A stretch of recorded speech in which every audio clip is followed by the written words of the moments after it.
नमस्कार दोस्तों, स्वागत है आपका हमारे चैनल में। दोस्तों, इस वीडियो के अंदर अब भी हम लोगों के लूसेंट सामान्य ज्ञान इससे रिलेटेड इम्पोर्टेंट 40 क्वेश्चन देखने वाले हैं, जो कि आपके आने वाले एग्जाम से रेलवे, एसएससी, जीडी, एमटीएस और आने वाले सभी प्रतियोगिता परीक्षा के लिए काफ़ी इम्पोर्टेंट है। तो आप इन एक एक क्वेश्चन को रट लीजिए। उससे पहले चैनल पर नया है तो चैनल को सब्सक्राइब कर जो पास वाले घंटे का निशान है उसे भी ऑन कर दें, ठीक है दोस्तों। यदि आपको इनमें से किसी क्वेश्चन का आंसर पता है तो आप अपना आंसर जो है कमेंट बॉक्स में लगा सकते हैं।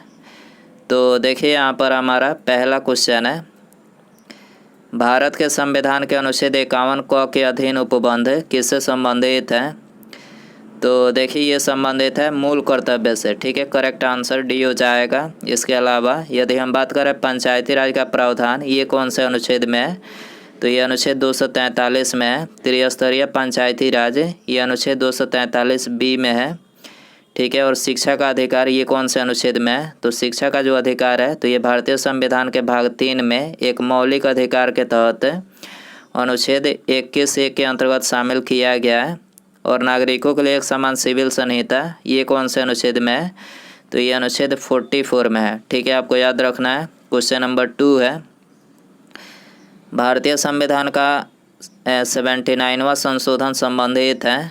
तो देखिए, ये संबंधित है लोकसभा और राज्य विधानसभा में अनुसूचित जातियों तथा अनुसूचित जनजातियों के आरक्षण से, ठीक है। आपको याद रखना है, भारतीय संविधान का जो 79वां संशोधन है तो ये लोकसभा और राज्य विधानसभा में अनुसूचित जातियों तथा अनुसूचित जनजातियों के आरक्षण से संबंधित है। क्वेश्चन नंबर 3 है, भारतीय राष्ट्रीय कांग्रेस के निम्नलिखित में से किस अधिवेशन में पहली बार तिरंगा फहराया गया था?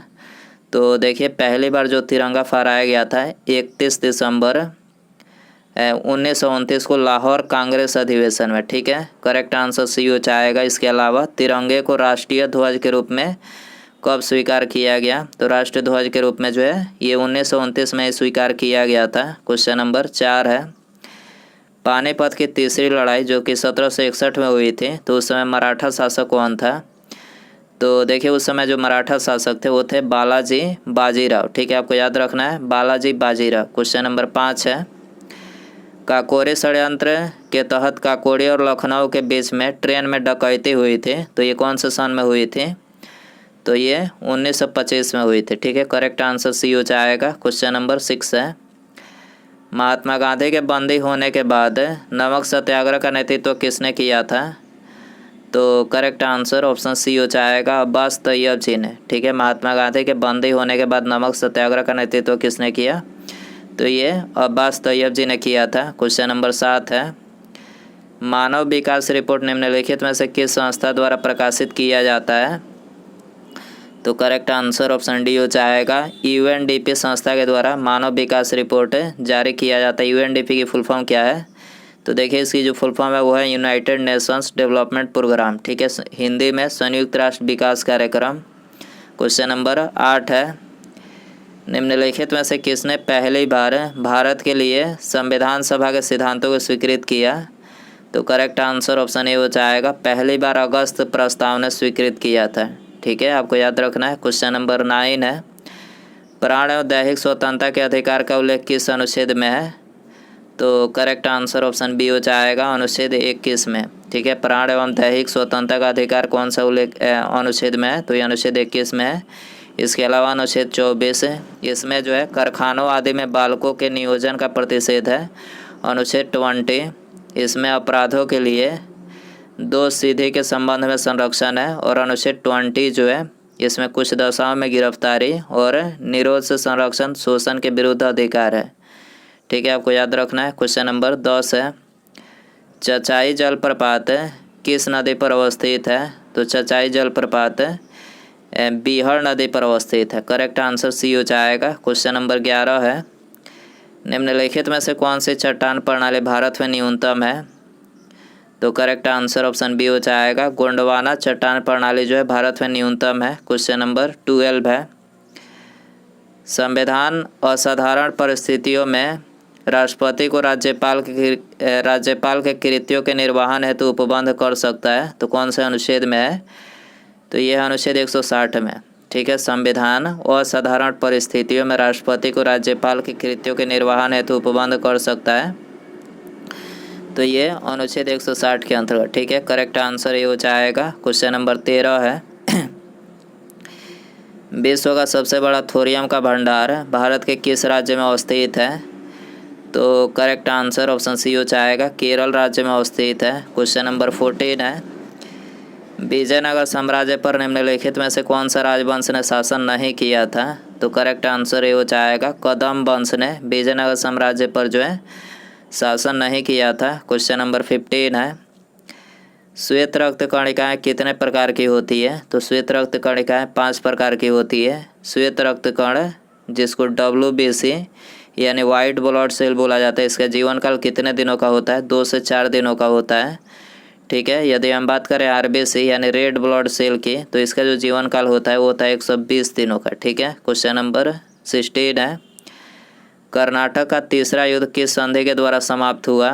तो कर्नाटक का तीसरा युद्ध पेरिस की संधि के द्वारा समाप्त हुआ। करेक्ट आंसर बी हो जाएगा। क्वेश्चन नंबर 17 है मंगोल आक्रमणकारी तैमूर लंग 1398 ईस्वी में किसके शासनकाल में भारत पर आक्रमण किया था?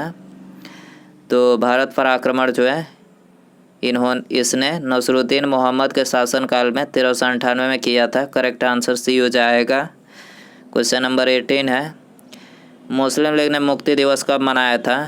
तो करेक्ट आंसर ऑप्शन ए हो जाएगा, 22 दिसंबर 1939 को जो है मुस्लिम लीग ने जो है मुक्ति दिवस मनाया था। क्वेश्चन नंबर 19 है अंतर्राष्ट्रीय हॉकी मैच की वर्तमान अवधि कितनी है?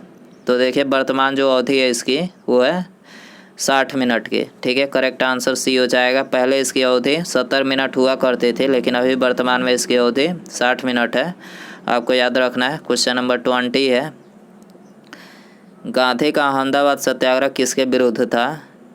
तो करेक्ट आंसर ऑप्शन बी हो जाएगा, भारतीय मिल मालिक और गैर सरकारी कर्मचारी के विरुद्ध था, ठीक है। क्वेश्चन नंबर 21 है सन 1960 में अखिल भारतीय मुस्लिम लीग की एक लंदन शाखा की स्थापना हुई, तो किसकी अध्यक्षता में हुई थी?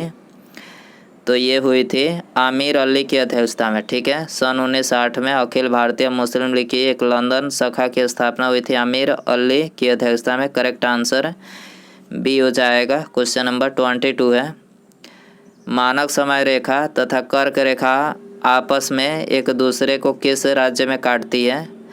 तो देखिए आपस में जो है ये छत्तीसगढ़ राज्य में काटती है। करेक्ट आंसर ऑप्शन बी हो जाएगा। क्वेश्चन नंबर 23 है गांधी जी के साथ नमक सत्याग्रह का नेतृत्व किसने किया?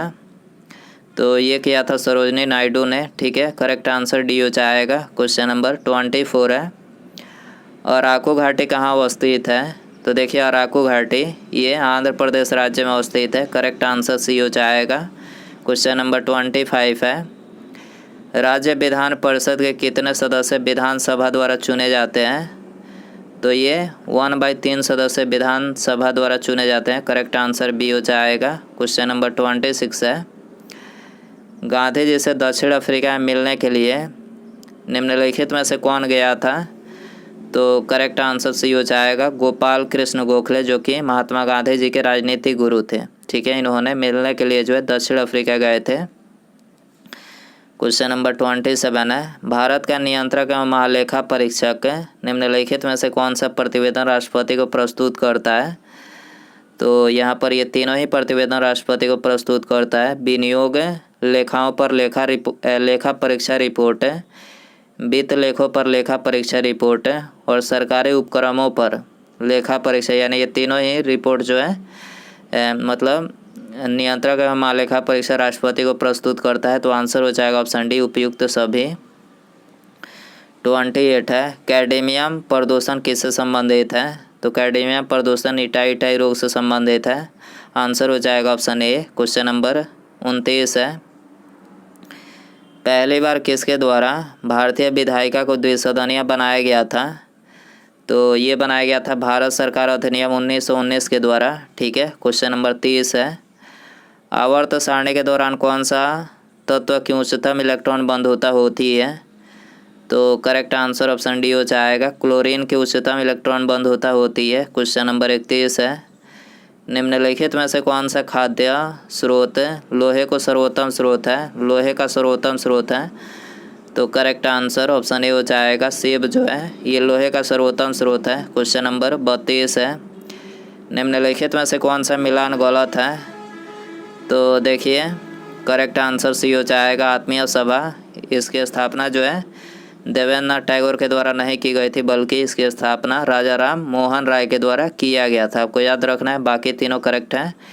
हिंदू महासभा इसकी स्थापना मदन मोहन मालवीय के द्वारा किया गया था, शारदा सदन रमाबाई के द्वारा, और होम रूल लीग इसकी स्थापना जो है तिलक व एनी बेसेंट के द्वारा किया गया था। क्वेश्चन नंबर 33 है, भारत का क्षेत्रफल संपूर्ण विश्व के क्षेत्रफल का कितना प्रतिशत है? तो संपूर्ण विश्व के क्षेत्रफल का 2.42% है। ठीक है, भारत का जो क्षेत्रफल है ये संपूर्ण विश्व के 2.42% है। करेक्ट आंसर सी हो जाएगा।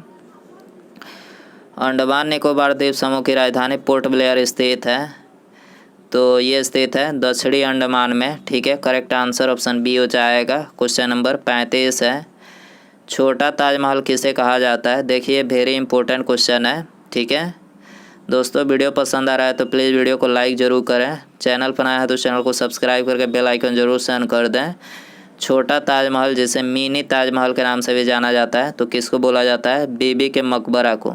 ठीक है, बीबी के मकबरा को छोटा ताजमहल या फिर मिनी ताजमहल कहा जाता है। करेक्ट आंसर बी हो जाएगा। क्वेश्चन नंबर 36 है, बिहार का प्रसिद्ध जलप्रपात ककोलत किस जिले में स्थित है? तो ककोलत जो है ये स्थित है नवादा जिले में। करेक्ट आंसर बी हो जाएगा। क्वेश्चन नंबर 37 है, इंडिया इंडिपेंडेंट लीग की स्थापना किसने की थी? तो देखिए इसकी स्थापना जो है ये रास बिहारी बोस ने किया था। करेक्ट आंसर ऑप्शन बी हो जाएगा। क्वेश्चन नंबर 38 है, भारत और अफगानिस्तान के मध्य सीमा रेखा डुरांड रेखा का निर्धारण किस वायसराय के शासनकाल में हुआ था? तो देखिए इसका निर्धारण जो है लॉर्ड लैंसडाउन के शासनकाल में हुआ था। ठीक है, भारत और अफगानिस्तान के मध्य सीमा रेखा डुरांड रेखा का निर्धारण किस वायसराय के शासनकाल में हुआ था? तो लॉर्ड लैंसडाउन के शासनकाल में हुआ था। क्वेश्चन नंबर 39 है, जिन कोशिकाओं में आनुवांशिक लक्षणों के नियंत्रण में निम्नलिखित में से कौन उत्तरदायी है? तो ये उत्तरदायी है डीएनए।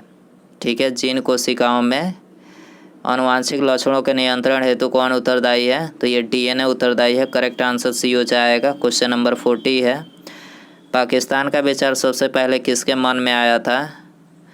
तो पाकिस्तान का विचार सबसे पहले जो है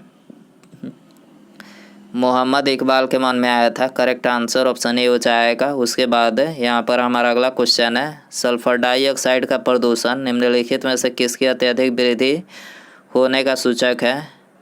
तो ये लाइकेन का सूचक है। ठीक है, सल्फर डाइऑक्साइड का प्रदूषण जो है ये लाइकेन की अत्यधिक वृद्धि होने का सूचक है। ठीक है, तो आंसर हो जाएगा ऑप्शन बी। तो दोस्तों ये था लूसेंट सामान्य ज्ञान, इससे रिलेटेड 41 क्वेश्चन। आई होप कि ये वीडियो पसंद आया रहेगा। पसंद आया तो वीडियो को लाइक ज़रूर करें, चैनल पर नया है तो चैनल को सब्सक्राइब करके बेल आइकन ज़रूर सेंड कर दें। ठीक है, मिलते हैं अगले वीडियो में। नमस्कार, जय हिंद, जय भारत।